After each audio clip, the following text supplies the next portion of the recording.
د ملي امنیت سپریه قطي څنګه یو ځل بیا پر طالبانو بریدونه شروع کړل؟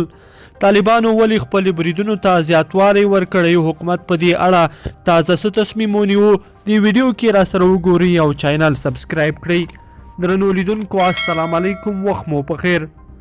صحیحون ورځپاڼې ته یوې امنیتي سرچینې ویلي چې د ملي امنیت سپریه قطي یو ځل بیا د وسلوالو طالبانو پر ضد خپل عملیات پیل کړي دي. دې سرچینې زیاته کړي چې دا عملیات په هلمند کې د لښکرګاه پر ښار د وسلوالو طالبانو تر برید وروسته پیل شوي، او زیاتوي چې تر دې مهاله دې قطي په کابل، ننګرهار، کندهار، خوست او کندوز کې متعدد عملیات چې وسلوالو طالبانو ته پکې درنه مرګ ژوبله اوښتې ده ترسره کړي دي.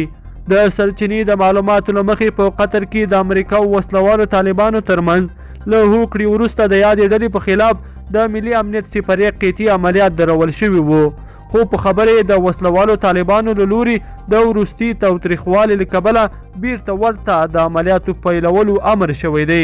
دا په داسې حال کې ده چې وسلوالو طالبانو په دې وروستیو کې د خپلو بریدونو په زیاتولو سره تاوتریخوالی هم زیات کړی او هم شدید کړی دی.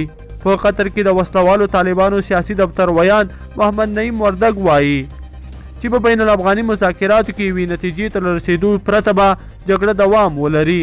لیدونکو په دې هیله چې دا مطلب به مو راسره تر پایه پورې لیدلی وي. که مو دا ویډیو خوښه شوې ویډیو لایک کړئ د سره او چینل سبسکرایب کړئ. تر بیا ښه وخت.